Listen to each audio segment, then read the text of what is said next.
Buenas noches, vamos a dar inicio a la reunión de este día miércoles 15 de noviembre del año 2023. Vamos a empezar con la oración. Rogamos al Señor Dios Omnipotente que nos envíe buenos espíritus para asistirnos. Aleje los que pueden inducirnos en error, que nos conceda la luz necesaria para distinguir la verdad de la impostura. Apartad también a los espíritus malévolos, encarnados o desencarnados, que podrían intentar poner la discordia entre nosotros y desviarnos de la caridad y amor al prójimo. Según no pretendiese introducirse aquí, haced que no encuentre acceso en el corazón de ninguno de nosotros. Buenos espíritus que dignáis venir a instruirnos, hacednos dóciles a vuestros consejos, apartando de todo pensamiento de egoísmo, de orgullo, de envidia y de celos, inspirándonos indulgencia y benevolencia para nuestros semejantes, presentes y ausentes, amigos y enemigos. Haced, en fin, que en los sentimientos de que nos sintamos animados reconozcamos vuestra saludable influencia. Da a los mediums, a quienes se encarguéis de transmitirnos vuestras enseñanzas, la conciencia de la santidad del mandato que les ha sido confiado, de la gravedad del acto que van a cumplir, con el fin de que tengan el fervor y recogimiento necesario. Si en la asamblea se encontrasen personas que fuesen atraídas por otro sentimiento que no sea el del bien, abrid sus ojos a la luz y perdonarles así como nosotros les perdonamos, si vinieren con malas intenciones. Rogamos especialmente al espíritu de Genaro Valladolides, nuestro guía espiritual, que nos asista y vele sobre nosotros. Que así sea. Vamos a continuar la lectura del libro Rastros de Dolor, que fue escrito por Roque Jacinto. Nos toca el numeral 24. La crisis espiritual. La ciudad burbujaba en atrios. Señores con apariencia de nobles súbitamente entraban en convulsiones, caían sobre polvo o sobre lava. Con los ojos vidriosos y sofocados espumaban por la boca. Las ventanas de las casas se cerraban con golpes, mientras allá, adentro, las familias se degladiaban con extremas, profundas y dolorosas represalias. La misma iglesia estaba en conflicto.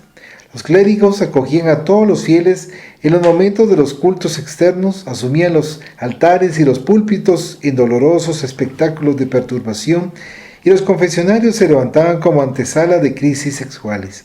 Los escándalos se multiplicaban. Manolo y sus cómplices más cercanos buscaban la antigua hacienda de los Castillos. Lo recibió una chusma de rebeldes que, invadiendo la intimidad de las casas con gritos de victoria, fomentaban atrios y dolorosos desencuentros. Destruyamos todo y a todos, gritaban los más extremistas, que convocaban a los demás para que rodearan a los clérigos, y por medio de los corazones desajustados incendiaron toda la propiedad. Manolo se estremeció, se sentía exhausto. ¿Cómo permitir que por segunda vez los sueños y el cielo de sus padres fuesen nuevamente injuriados? Más tarde se dio cuenta que sus cómplices habían exagerado en todo y que nada podría contener a aquella multitud de lobos voraces de corazón petrificado. El líder suspiró. Solitario y oyendo clamores desordenados, se levantó, ya casi aburrido y sin sentir más regocijo por el desequilibrio instaurado en casi todos los hogares. Dirigió instintivamente su mirada hacia un lugar distante de la hacienda de sus padres. Dio 2 pasos. ¿A dónde vamos?, indagó Paco al verlo ajeno y trastornado. A ningún lugar, afirmó Manolo, ya no tan seguro de sus decisiones de venganza. A ningún lugar. Paco salió en busca a Ruiz. El exnoble, con los ojos congestionados y con aire de infinita amargura, lentamente caminó y se dejó atraer por la fuerza de un extraño magnetismo hacia la antigua posada de Domínguez. Se detuvo frente a la solera. Aquella era la casa. Se dejó invadir por las imágenes del pasado lejano y se vio, llevado por las manos de Domínguez, el jardinero, por el jardín de la casa de sus padres. Sintió nuevamente que una mano calurosa tomaba la suya y se dejó llevar por entre los arbustos bien cuidados de flores perfumadas. No contuvo 2 lágrimas de nostalgia. «Entra, niño». Manolo oyó la dulce invitación en la voz serena de Domínguez y momentáneamente se estremeció. «No son apenas dulces y encantadores recuerdos de tu infancia, mi niño», oyó claramente de Domínguez, que se corporificaba bajo su mirada. «Manolo, aquí estoy».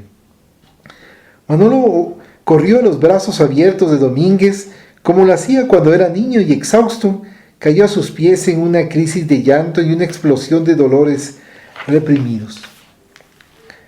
25. Los reencuentros. Extrañamente agotado, Manolo desmayó, cayó inconsciente. Su pecho respiraba entre sollozos y pesadillas, agitado y después más calmado en aquel mismo suelo que ambicionó poseer y que al mismo tiempo odiaba profundamente. En silencio, Domínguez hizo una señal a los ayudantes que estaban a su lado. Estos, cuidadosamente y con sentimientos de ternura, cogieron el cuerpo de Manolo en sus brazos y lo colocaron en una camilla. «Regresemos al abrigo de los castillos», ordenó resuelto. Desde lejos, Paco miraba la escena y al darse cuenta que bajo el comando de Domínguez, Manolo estaba siendo retirado de la hacienda, inmediatamente agoniado, comenzó a gritar: «Los servidores del Cordero están raptando a nuestro líder. Los servidores del Cordero se están llevando a nuestro jefe». Aumentaron los gritos de inconformismo. La masa de espíritus perversos que predominaba en aquel instante, de provocaciones colectivas e individuales, de repente avanzó en dirección de la vivienda del ex jardinero y amenazaban rescatar a Manolo a la fuerza. Tratando de impedir el rapto, amenazadores, los perros ladraban ferozmente, perplejos y emanando odio. Algunos de los que allí estaban apenas vieron extrañas luces saliendo rumbo al infinito. «¡Cobardes!», gritaban unos. «Enfrentenos», gritaban otros. En un lecho de una extensa enfermería, Manolo con mucho trabajo abrió los ojos y sin coraje de mirar a su alrededor, fijó la mirada en el techo alto. Refugiándose en sí mismo, cerró los ojos. Sin ánimo para mantener los ojos abiertos, oyó gemidos, reclamaciones e implicaciones que se profundizaban y por eso sentía una infinita e incómoda sensación.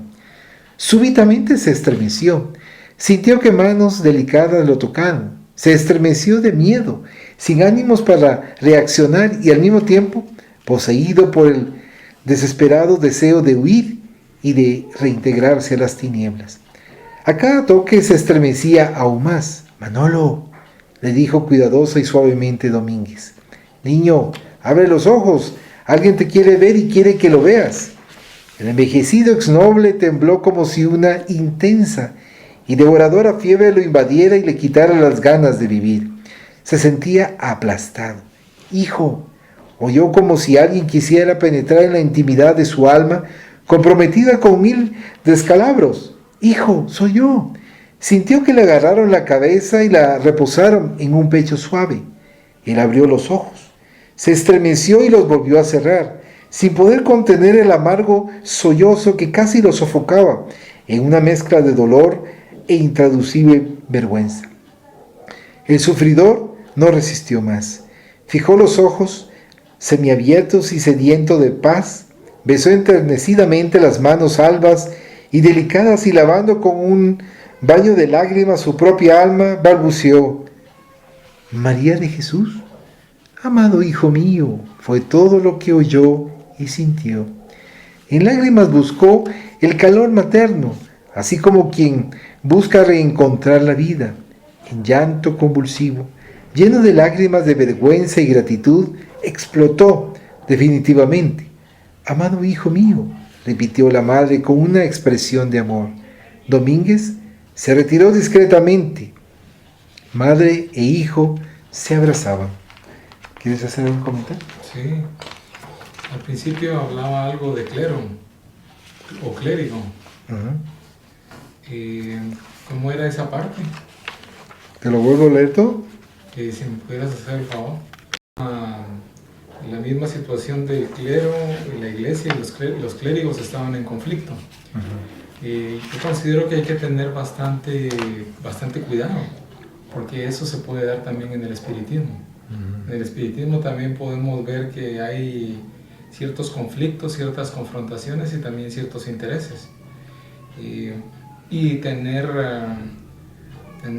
digamos, la posibilidad de poder ver las cosas para que con la humildad pueda tener uno los ojos así abiertos y no estar, digamos, permitir que el orgullo produzca una ceguera poniendo una venda en los ojos y considerar que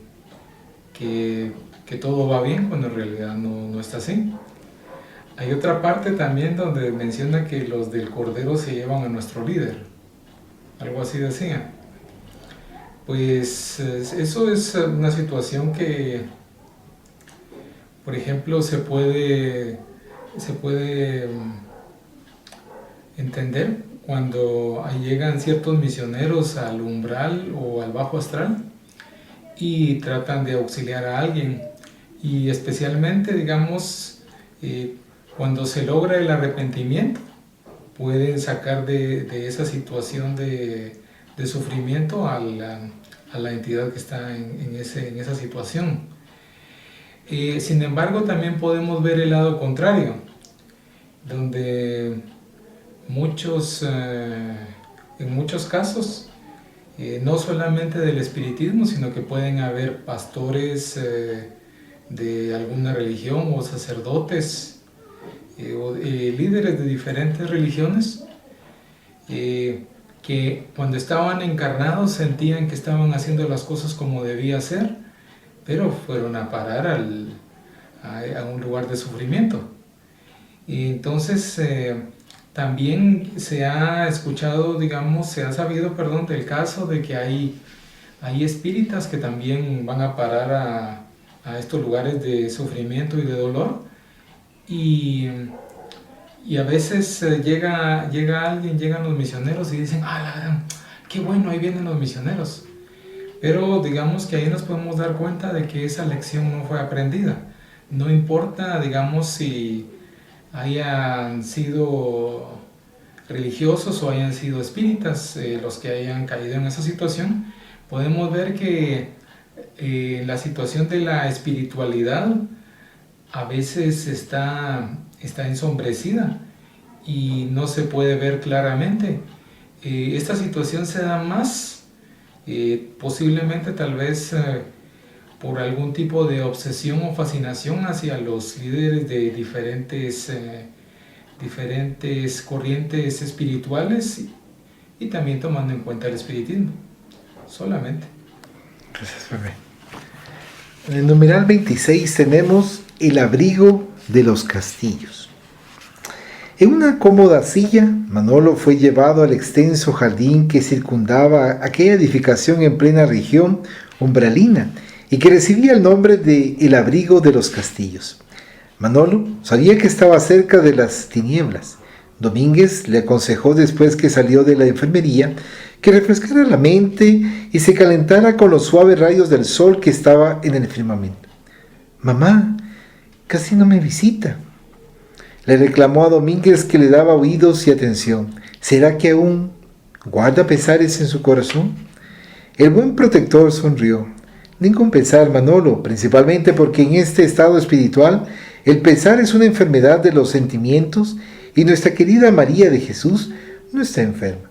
Manolo se estremeció contrariado. «Cuando tú te restablezcas», prosiguió Domínguez, «te darás cuenta que tu madre es la madre de todos los sufridores que recibimos aquí. Por eso, por más amor que te devote, jamás volverá a ser la esclava sumisa de tus exigencias». El enfermo sintió vergüenza. «Manolo, es hora de crecer. Debes conquistar la madurez espiritual sin esperar que otros, en nombre de los lazos de familia, vengan a asumir los encargos que te corresponden. Yo no me estoy quejando». El convaleciente en aquel instante sintió que dos manos reposaron en sus hombros e involuntariamente se estremeció. Domínguez sonreía enigmáticamente. El enfermo, recuperando el color del rostro, sintió que el corazón se le salía por la boca. «Hijo», oyó en una mezcla de susto. Con miedo y dando la vuelta sobre sí mismo, casi que levantándose de la silla donde estaba cómodamente sentado, cayó en el césped a los pies de su padre. «¡Padre! ¡Padre!». Padre e hijo estaban frente a frente. Manolo, que ya estaba más tranquilo, se sentía como si el silencio lo estuviera aplastando. Si por él fuera, preferiría ver al padre gritándole y acusándolo de criminal, a estar allí sentado a su frente. Te quité la vida, pensaba Manolo. Recorriéndole los más íntimos pensamientos, Fernando de Castillos le aclaró compasivamente: hijo mío, en aquella fatídica noche te vi entrar a mi dormitorio aparentemente encubierto por una noche de tempestad. Acompañé cada uno de tus pasos desde la ventana hasta la cama, y al verte regar combustible sobre mi cama, te quise contener las manos. Fernando, como autocensurándose, después de una breve pausa, completó: no pude hacer nada. Papá, yo te maté. Fernando sacudió negativamente la cabeza. No, hijo, no. En verdad, cuando encendiste el fuego, yo ya había dejado mi cuerpo y transitaba hacia la muerte. Yo ya había desencarnado y por eso tú no me mataste. El hijo perdió totalmente el color. Algunas semanas después, Manolo ya se había reconciliado con sus víctimas, que se encontraban en el agradable abrigo edificado por sus padres, y fue convocado por Fernando a una reunión en su gabinete. Te voy a traer para que me ayudes aquí. ¿En tu gabinete, papá? Hijo, tengo mucho trabajo. Por eso lo normal es que busque a una persona de mi entera confianza e intimidad para repartir las enormes responsabilidades que nos desafían. El joven, sin pensarlo, rehusó la oferta y enseguida reafirmó: no, mi padre, no soy digno de compartir tareas redentoras. Aún me siento una persona comprometida con los largos rastros de dolor que he dejado en mis jornadas. Es por eso que te conviene tener una tarea. Padre, yo entiendo. Reconozco mis necesidades. Sé que me conviene una tarea. Por eso te ruego que me permitas ser auxiliar del último de tus colaboradores en este abrigo de los Castillos. Numeral 27.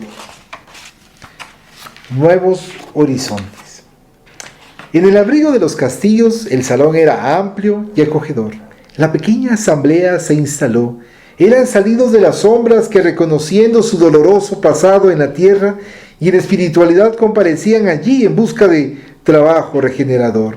El instructor advertía: es probable que nos tengamos que enfrentar con antiguos cómplices y naturalmente seremos desafiados por la ironía y por el cinismo. Sin embargo, en esa hora debemos olvidar nuestras armas, ya que no nos cabe más usar antiguos instrumentos de terror y de tortura.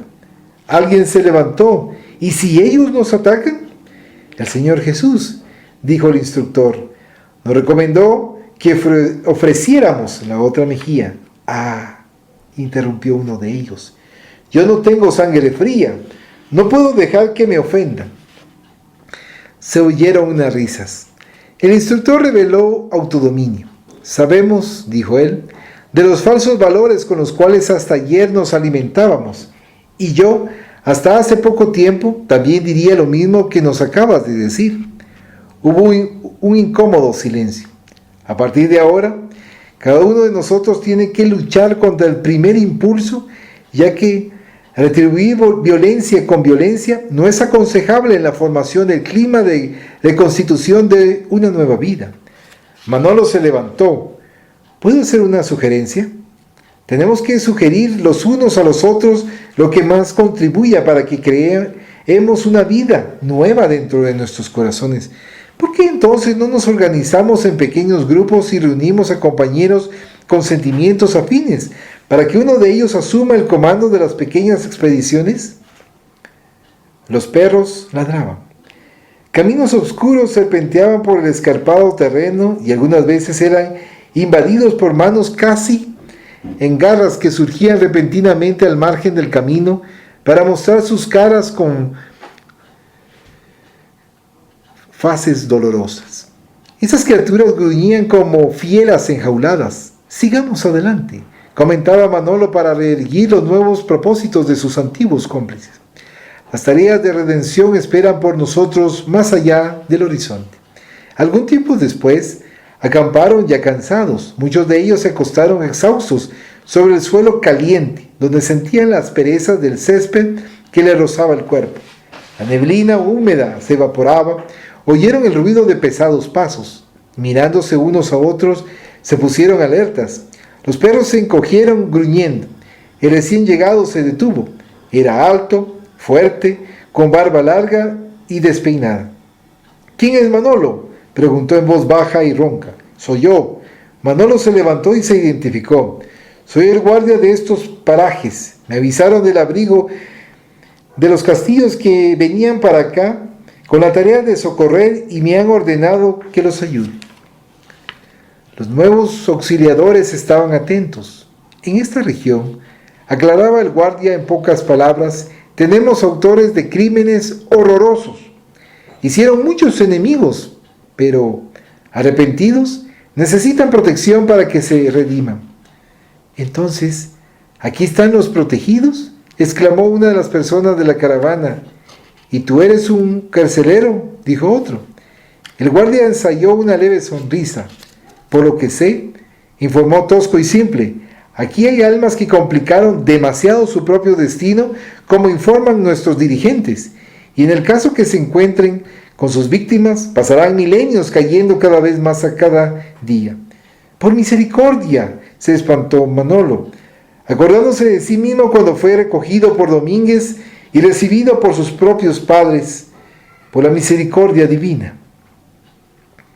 El guardia, que iba al frente, levantó los arbustos, colocaba así al descubierto la entrada de una cueva húmeda y sombría.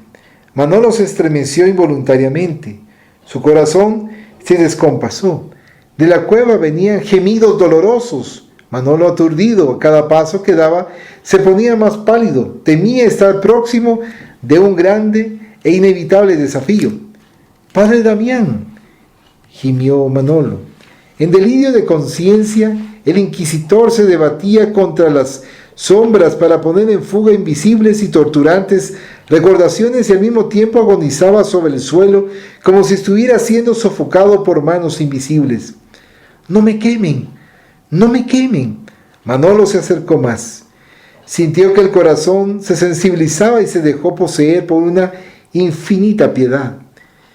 Lágrimas corrían, endulzándole el rostro que hasta entonces mantenía trazos duros y amargos.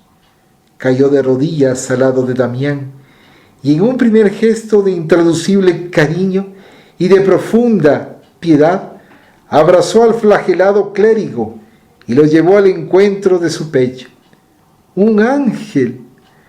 ¡Un ángel!», murmuraba la sufrida y ciega criatura que se acomodaba en los brazos de su desconocido benefactor.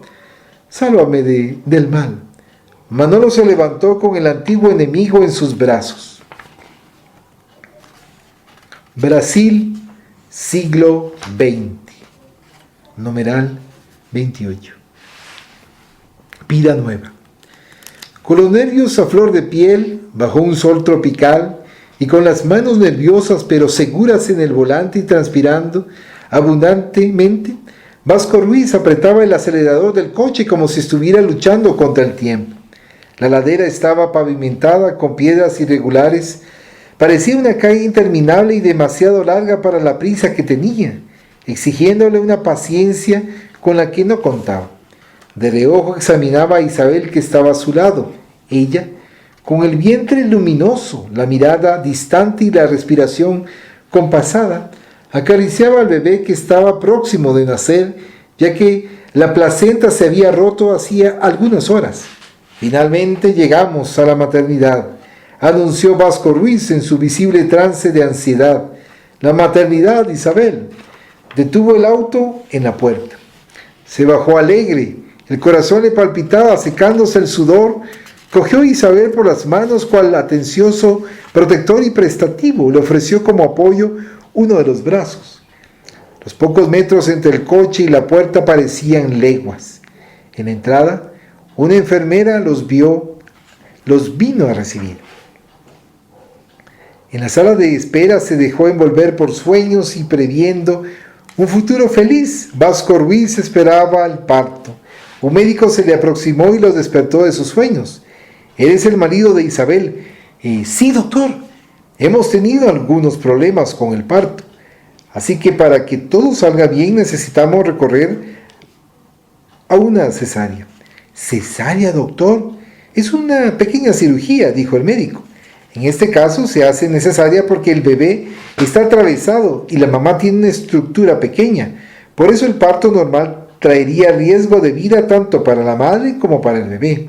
Vasco Ruiz respiró profundamente. Está bien, doctor Jorge, haga lo que sea mejor y que Dios le guíe las manos. Vasco Ruiz consultaba el reloj cada segundo. Sentía que el tiempo pasaba muy lentamente mientras su ansiedad crecía desordenadamente.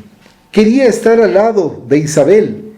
Le cogería la mano y con 1000 besos le daría ánimos, disposición, seguridad y coraje. Doblaba uno a uno los dedos de la mano. Una enfermera vino en su dirección y tenso, casi explotando en lágrimas, opresivo y temeroso, Vasco Ruiz se levantó y fue a su encuentro. Entonces, ¿qué ha sucedido? Ella le dirigió una sonrisa animadora.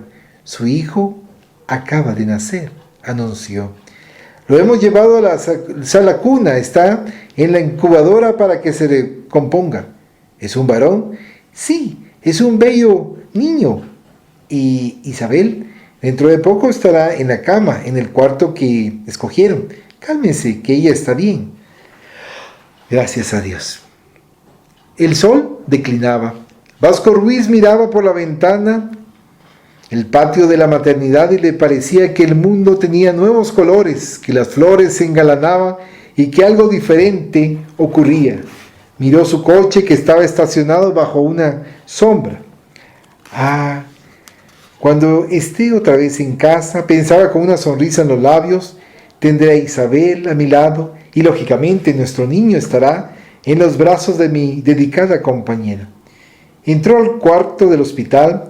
Isabel lo recibió con una dulce mirada para mostrarle al hijo en su primera mamada. Ruiz se sentó en la cama para acariciar a Isabel. Felipe de Valencia, murmuró el embobado padre. En memoria de mi fallecido padre, ese será su nombre. Isabel sacudió la cabeza. No, Ruiz, su nombre es el que suena como música en mi alma. Será aquel que guardo en mi corazón y con el cual desde el primer día de gestación lo llamaba y le daba cariño. Pero, querido, si no te ofendes, prefiero yo darle el nombre con el cual lo generé en mi vientre. ¿Cuál será entonces el nombre? Isabel cubrió al niño con una mirada de profundo e insondable amor. Lo alejó de su pecho y como presentándoselo al propio padre anunció: este es Pedro Manolo de Valencia. Numeral 29. 6 años más tarde. Es de noche. El viento fustigaba los árboles, las hojas caían. Isabel estaba en el simple pero acogedor cuarto de su hijo Manolo de Valencia. Sentada en la cama, cubrió al niño en una escena común de ternura maternal. «Es hora de dormir», dijo cariñosa. «Quédate conmigo, mamá. Durmamos juntos». «No, hijo, tu padre ya debe estar impaciente o entonces roncando profundamente», dijo ella en tono de gracia. Embobada contemplaba a su hijo, se reclinó para besarlo. Súbitamente el niño lo abrazó en un fuerte y amoroso abrazo al cual ella se entregó con gusto, retribuyendo cariño con cariño y sintiéndose dichosa. «Ahora duerme». Después de cubrirlo nuevamente se levantó. «Voy a cerrar la ventana para que quedes más calientito», dijo mientras se alejaba. Antes de cerrar la puerta del cuarto de lejos, besó la propia palma de la mano y sopló en dirección a su hijo. «Un beso, Manolo, que duermas con los ángeles. Tú también, mamá». La joven madre y dedicada esposa caminaba cuidadosamente en la punta de los pies para no despertar a Vasco Ruiz, que dormía exhausto después de una larga jornada de trabajo. Isabel se acostó a su lado. Se siente la más feliz de las mujeres. En un gesto suave, Le acarició la cabeza como queriendo que Ruiz descansara más profundamente. Sintió el calor del cuerpo y se acercó por algunos minutos más. Se acomodó al lado de Ruiz hasta que el sueño la venció y durmió. Isabel se agitó mientras dormía. Sintió que se desprendía del capullo de la carne y atónita, y sin control se demoró viendo a su propio cuerpo físico en la cama al lado de Vasco Ruiz. Sintió como si fueran dos personas, ella y el cuerpo en reposo. Se estremeció, oyó voces y gemidos. Aterrada se vio rodeada de densas y pegajosas sombras. Quería volver a su cuerpo y recobrar la conciencia. Sintió que no lograba ejercer su voluntad. Algo la mantenía paralizada. Con mucho trabajo se arrastró en dirección de Vasco Ruiz. Deseaba despertarlo, pero no lo conseguía. Lloró convulsivamente. Se erizó cuando sintió a alguien de su lado. «No me odies», oyó sin saber de dónde venía aquel conmovente apelo. «Isabel, no me odies». Ella se sintió inmovilizada. Manos repelentes como si salieran del lodo pútrido le tocaban el cuerpo espiritual y ella se agitaba descontrolada, aterrada, queriendo huir del imperio del dolor. Entonces profirió un doloroso grito. Se despertó agitada con el corazón que le latía desordenadamente. Se sentía cubierta por un frío y húmedo sudor que le escurría por todo el cuerpo. Se escondió en las espaldas de Ruiz. Sollozando y angustiada, cerró los ojos con miedo de las sombras. Aún así, se despertó asustada y volvió a oír: «Isabel, no me odies». Numeral 30. El consejo médico. Casi secretamente y sintiéndose a salvo de los ojos de su padre, el niño fue en dirección al cuarto de sus padres. Abrió la puerta. «Manolo». El niño se estremeció al oír la voz de su padre. «Ya te he dicho que dejes descansar a tu mamá». «Quiero verla, quiero estar con ella, papá». En la sala desierta y en medio del desorden, Ruiz frunció la frente que denunciaba preocupación y con auténtico nerviosismo alzó al hijo y lo abrazó. «Mamá está enferma. Por eso, hijo mío, dejémosla descansar para que se cure rápidamente». Isabel oyó el diálogo en la sala. Con un gesto sobrehumano se quiso levantar para retomar el gobierno de su hogar y asistir a su hijo asustado. Fue inútil. Se dejó caer nuevamente en la cama. Se dobló sobre la almohada y dio rienda suelta a sus lágrimas. Sofocaba sollozos e inconformidades para no perturbar más aún el clima doméstico. De súbito, reinó un profundo silencio. En la sala, con los oídos atentos a los menores ruidos, Ruiz se dejó envolver por una desagradable sensación y sintió el cuerpo y el cabello erizados como si un viento frío le visitara el interior de su alma. Bajó al hijo de los brazos. La puerta del cuarto se abrió en un estruendo y en la solera, contra una pálida luz, surgió Isabel, despeinada, con los ojos que parecían que se iban a salir de las órbitas y con fisonomía de quien estaba sufriendo mucho. Un grito desesperado le salió de la garganta. Dio 2 pasos sin dirección, el cuerpo se estremeció y cayó al piso en convulsiones. Isabel abrió los ojos asombrada. Estaba en la cama. Se deparó con el médico. «Doctor Jorge», balbuceó temerosa. El médico, mientras guardaba los instrumentos en el maletín, intentó tranquilizarla hablándole con la voz pausada pero enérgica. «¿Me voy a morir?» «No, Isabel. La muerte no te visitará tan pronto. Tu salud física es excelente. En esta casa tienes 2 buenos motivos para vivir», afirmó, mirando a Ruiz y a Manolo. «Entonces, ¿me voy a volver loca?» El médico suspiró. «Doctor, ella no, Ruiz», interrumpió el médico para evitar que Ruiz llegara a conclusiones precipitadas. «No conviene a ninguno de nosotros hacer diagnósticos precipitados».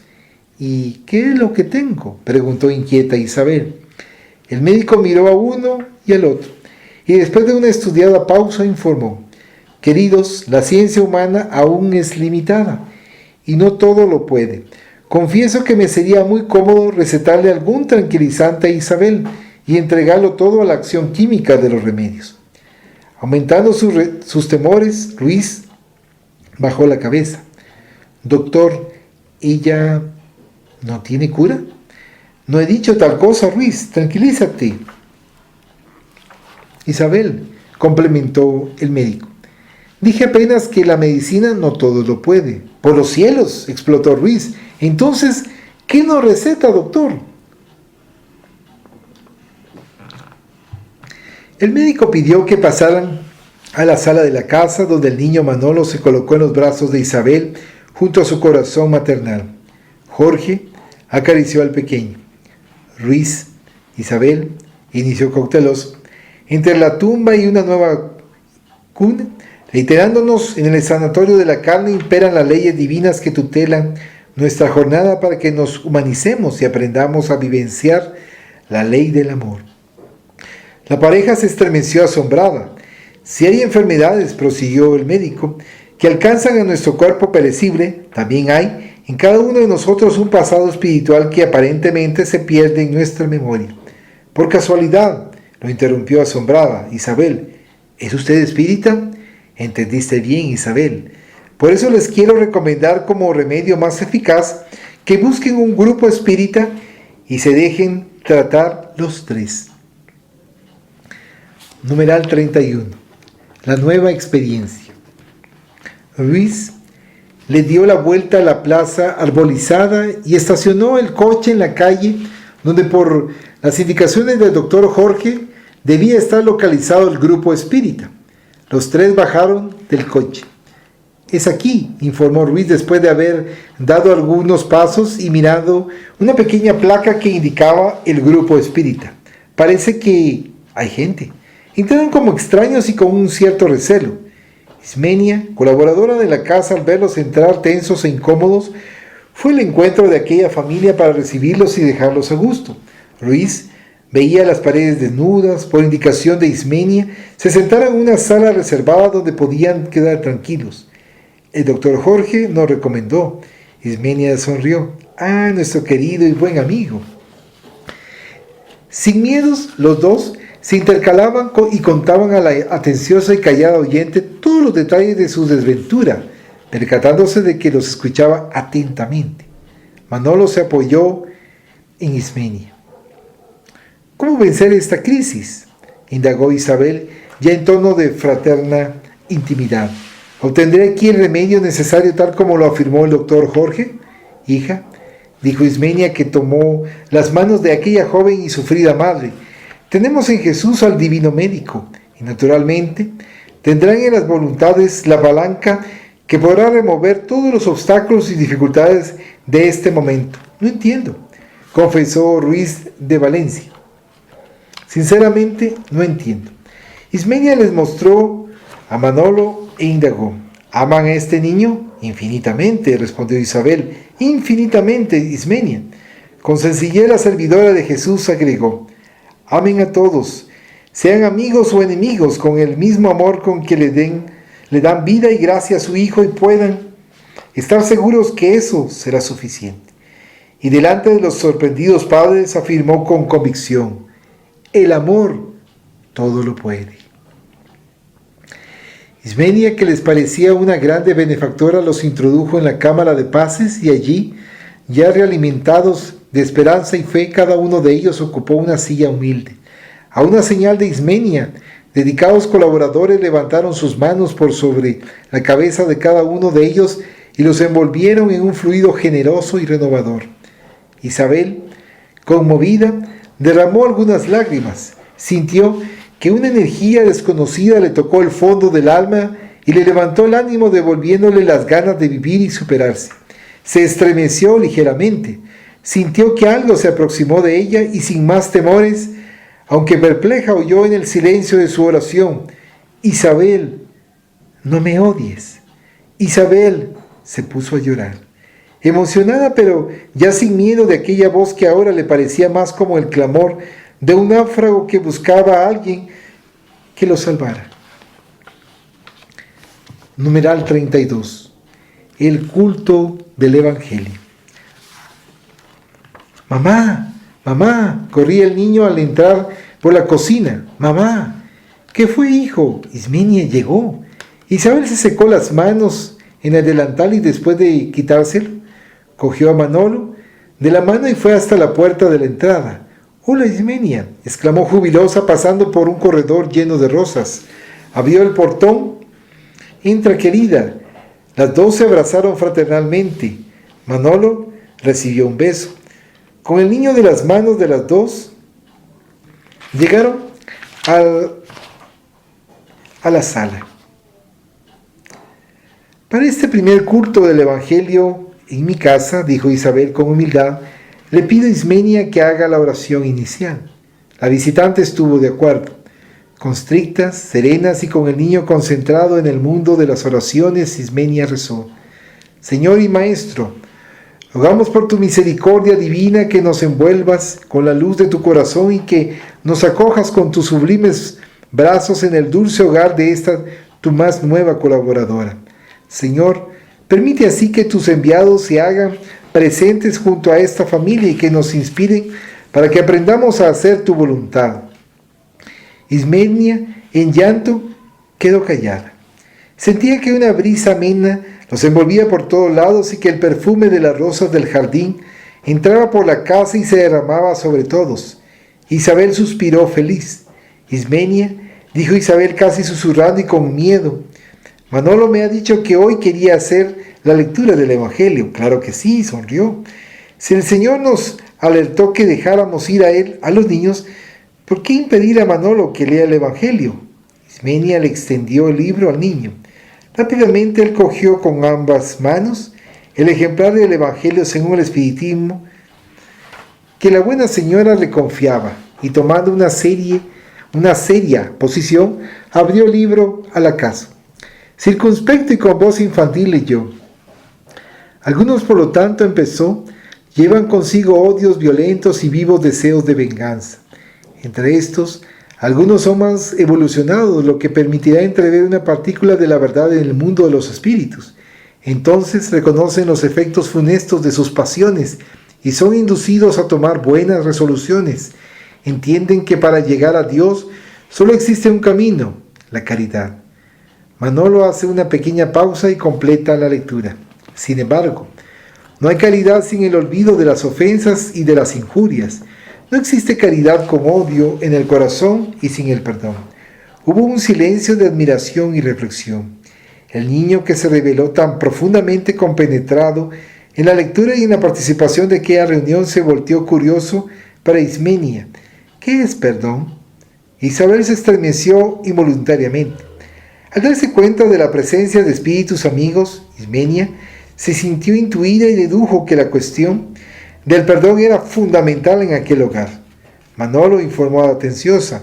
El Evangelio también es conocido como el libro de la Buena Nueva, porque nos enseña que el amor cubre una multitud de nuestros errores personales. Hubo una pequeña pausa y completó. Perdonar es olvidar el mal, y quien perdona, olvidando el mal y avivando el bien, recibe del Padre Celestial en la simpatía y en la cooperación la credencial de liberación de sí mismo que lo habilita a sublimes renovaciones. Otra pausa y Manolo seguía atento. Es tan sublime el perdón, complementó Ismenia, que nuestro divino Maestro, después de haber sido perseguido y calumniado en los brazos de la cruz, afirmó: Padre, perdónalos porque no saben lo que hacen. Numeral 33. Visita a la espiritualidad.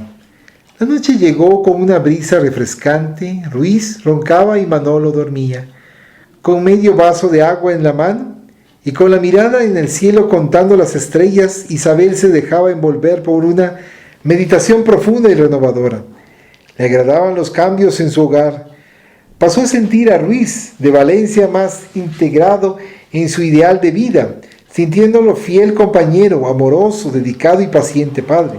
Sonrió serena.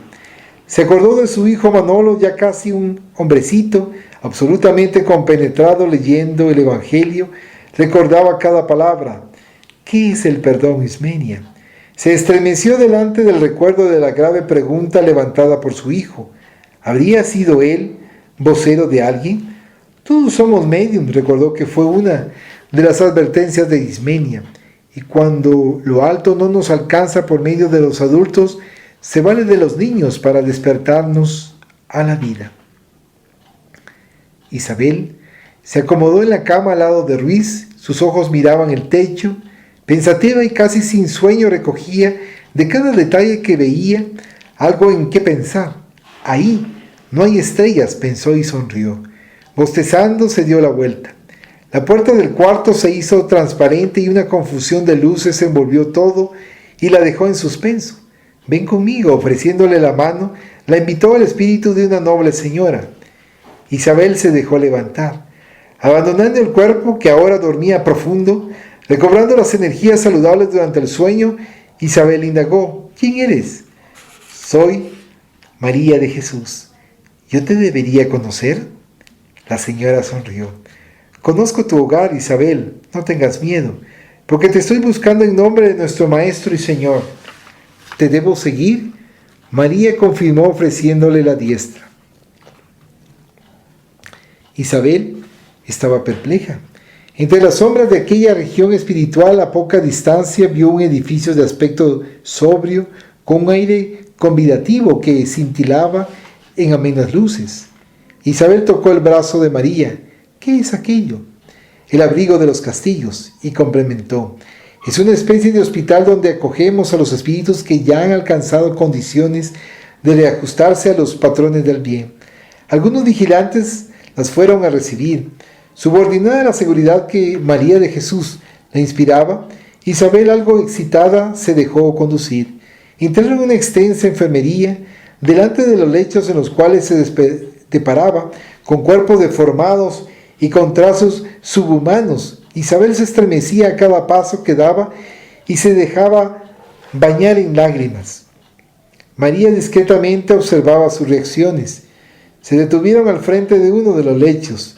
En un gesto espontáneo, Isabel se sintió atraída y se aproximó, demorándose en examinar a alguien que tenía el cuerpo tan disforme que parecía ser víctima de graves quemaduras.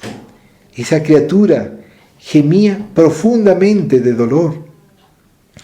Envolviéndose en ese cuadro de intenso dolor y desolación, Isabel se sentó en la cabecera del enfermo, venciendo la repugnancia, y en un gesto de ternura le secó el sudor que bajaba por las costras de la piel quemada. El enfermo se estremeció, abrió los ojos, sumiso y paciente le rogó: no me odies, Isabel. ¿Algún comentario? Sí, había una parte donde hablaba de Manolo y hablaba también de la madre. Mencionaba, digamos, que ya no iba a estar a disposición de caprichos que tuviera Manolo. Sí. Y yo considero que hay que tener bastante cuidado con esto, porque está muy extendido el hecho de que en varias oportunidades los papás, o en este caso la madre, resulta haciendo lo que los hijos quieren. A veces cuando son pequeños y otras veces cuando los hijos son adultos están prácticamente manipulando a la madre. Entonces considero que hay que tener cuidado con eso, porque digamos hemos sido en diferentes encarnaciones, hemos sido madre, padre, hijos, hermanos, en diferentes situaciones hemos estado. Entonces considero yo que es un error hacer absolutamente todo lo que digan los hijos. También, digamos, irse al lado contrario de que los hijos hagan solo lo que dicen los papás, o sea, el padre y la madre, considero que también es un error, porque tiene que haber un criterio. Muchas veces puede ser que esté más evolucionado el padre, la madre o el hijo. Entonces hay que tomar eso en cuenta también. Y considero yo también que hay que tener cuidado en el sentido de la maternidad, porque en varias oportunidades se puede estar exagerando en el sentido de endiosar a la madre. Sin embargo, esto no pasa solo con la madre, se puede endiosar también al padre, se puede endiosar a los hijos o se puede endiosar a los hermanos. O sea, diferentes situaciones. Por ejemplo, en el caso de que la madre es la medium de la vida, de que la mujer es la medium de la vida. Se podría decir que es una situación sublime, pero también medium de la vida es la madre que deja a su hijo abandonado, ella también es medium de la vida. Entonces, en ese caso no estaría cumpliendo con su rol, que es darle protección y cuidados. O también hay quienes no dejan al hijo, pero es como que no estuvieran. Entonces ahí nos está dando la protección, nos está dando el cuidado. Por ejemplo, el papá de nosotros, nuestro papá, él era papá y mamá para nosotros. Situación que no se dio con nuestra mamá, solamente. Gracias. Continuando con la lectura, en el numeral 34 dice: la visita del médico. Domingo por la mañana, los suaves rayos del sol entraban por las rendijas de las puertas y de las ventanas en el silencio de la casa.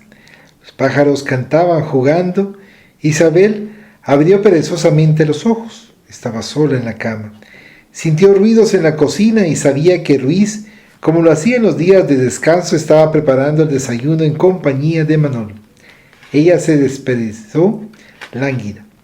El fuerte aroma del café le llenó la boca de agua y le provocó un repentino malestar con súbitas ganas de vomitar. Meneó la cabeza queriendo controlarse. Sintió en la boca del estómago un fuerte ardor que hizo que levantara corriendo y atravesara rápidamente la cocina. «Buenos días, mamá».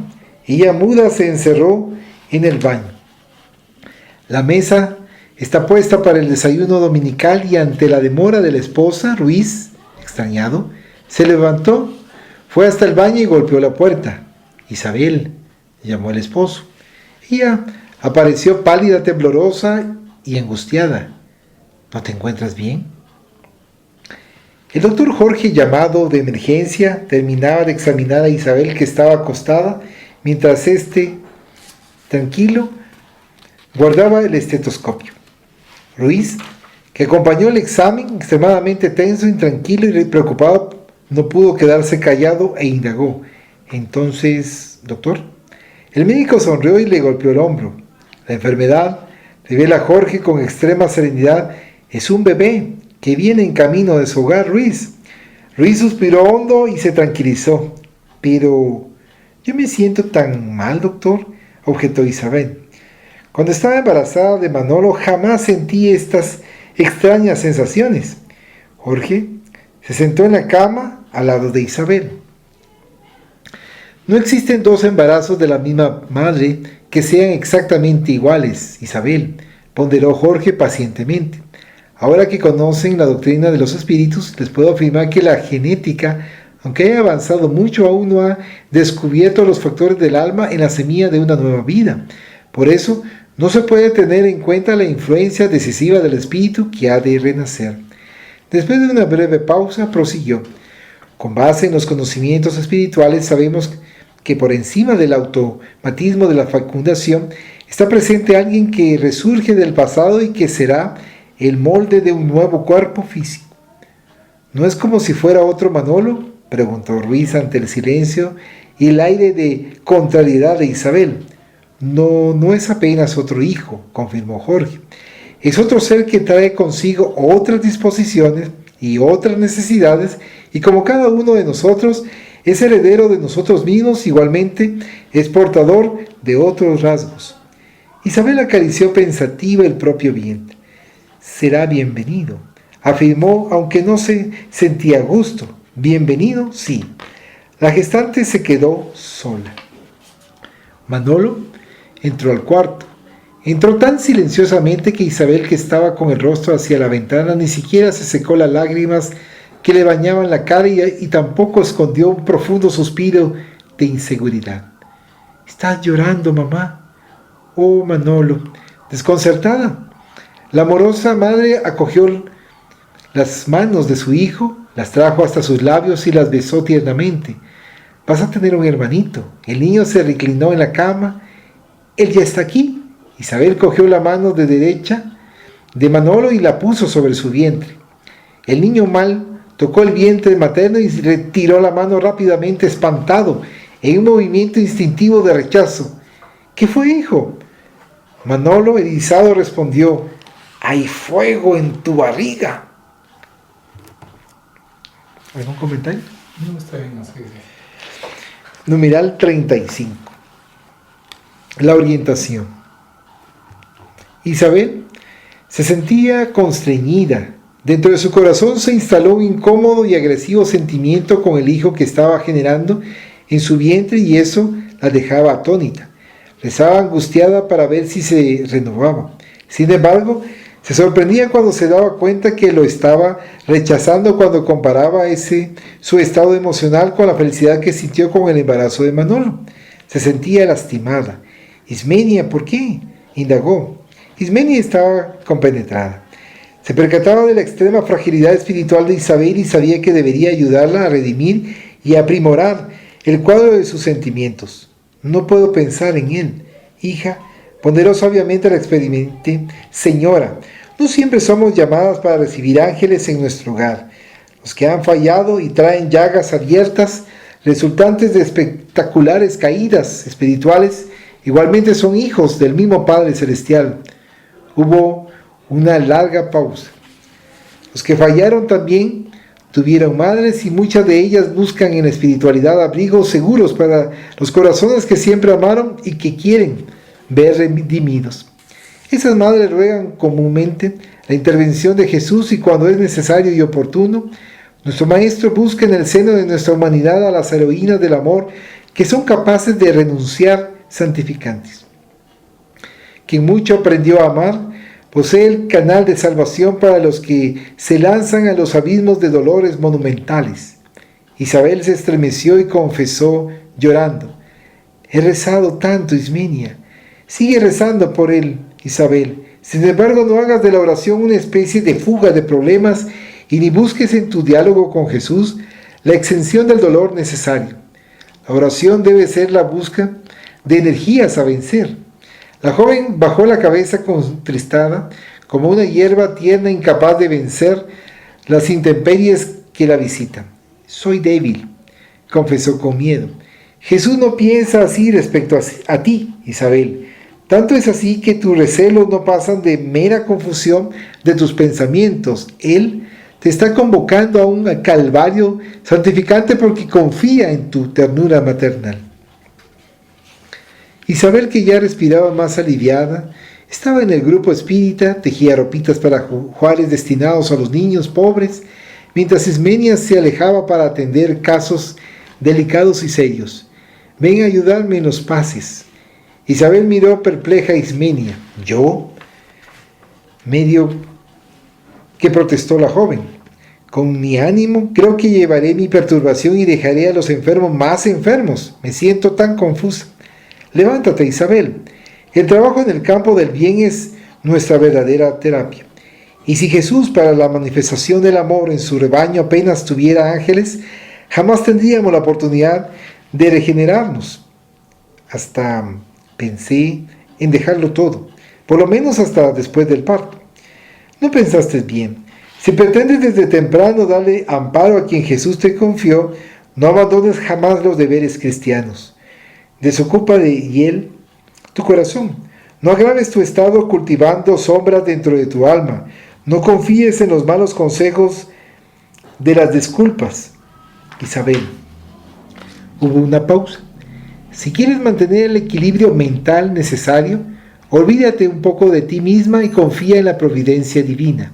Y a partir de ahora, haz las paces contigo misma y reintégrate al servicio de Jesús, caminando siempre mientras haya luz y esperanza, para que no te agotes en las sombras de la desesperación». La futura joven madre se acordó de Manolo cuando le tocó el vientre y se lo confesó a Ismenia. Mi hijo dijo que sentía fuego al tocar mi vientre. Jesús es el divino bombero, sonrió Ismenia. Isabel volvió a sus actividades asistenciales. ¿Algún comentario? Está bien, ok. Vamos a finalizar la lectura de esta noche. Vamos a hacer la oración final, que dice: agradecemos a los buenos espíritus que han querido venir a comunicarse con nosotros y le rogamos que nos ayuden a poner en práctica las instrucciones que nos han dado y que hagan que al salir de aquí cada uno de nosotros se sienta fortificado en la práctica del bien y del amor al prójimo. Deseamos igualmente que esas instrucciones sean provechosas a los espíritus que sufren, ignorantes o viciosos que hayan asistido a esta reunión y sobre los cuales imploramos la misericordia de Dios. Que así sea.